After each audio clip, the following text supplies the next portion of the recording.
مساء الخير، راجعة لكم بفيديو جديد حلو جدا لشقة إسكان اجتماعي سكن مصر.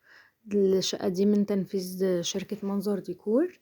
لو حابين يعملكوا أي وحدة ياريت تكلموهم، هسيبلكوا كمان الرقم بتاعهم في الصندوق الوصف، وهسيبهولكوا في كومنت مثبت عشان لو عجبكوا الشغل بتاعهم.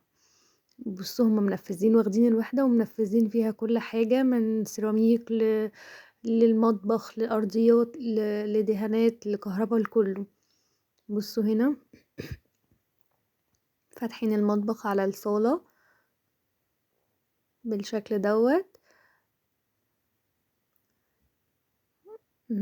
وادي الجبسن بورد او الجبس اللي فوق ده، مش عارفة اذا كان جبسن بورد او بلدي. مهم. المكتبة بتاعت الشاشة. يعني بصوا كده كده الشقة دي لازم تخليكوا تحطوا لايك يعني. الشقة بجد حلوة وذوقها راقي جدا، ما قدرتش منزلهاش بصراحة من كتر ما هي حلوة.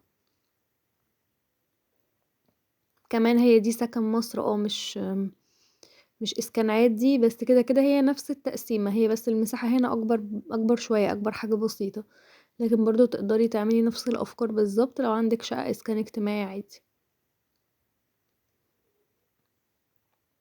ما فيهاش اي يعني حاجة جديدة عن الشقق اللي ممكن نشوفها، بس الجديد هنا بقى الفينش، يعني الفينش بتهيألي مش هتلاقيه برا زي كده.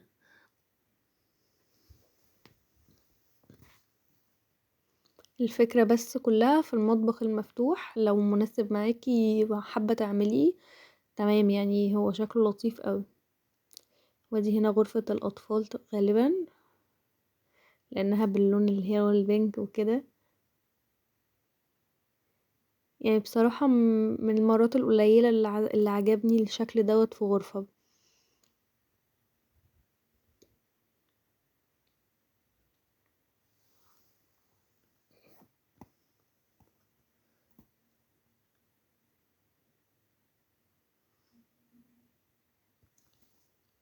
ودي الغرفة الكبيرة. بصوا هنا سكن مصر، البلكونة داخل الغرفة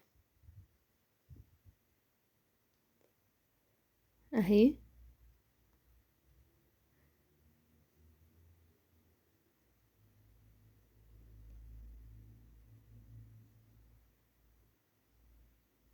ما تنسوش اسم الشركة منظر ديكور، تقدروا تبحثوا عن الصفحة بتاعتهم على الفيسبوك وعلى اليوتيوب، ليهم برضو حساب على اليوتيوب وقناة تقدروا تكلموه.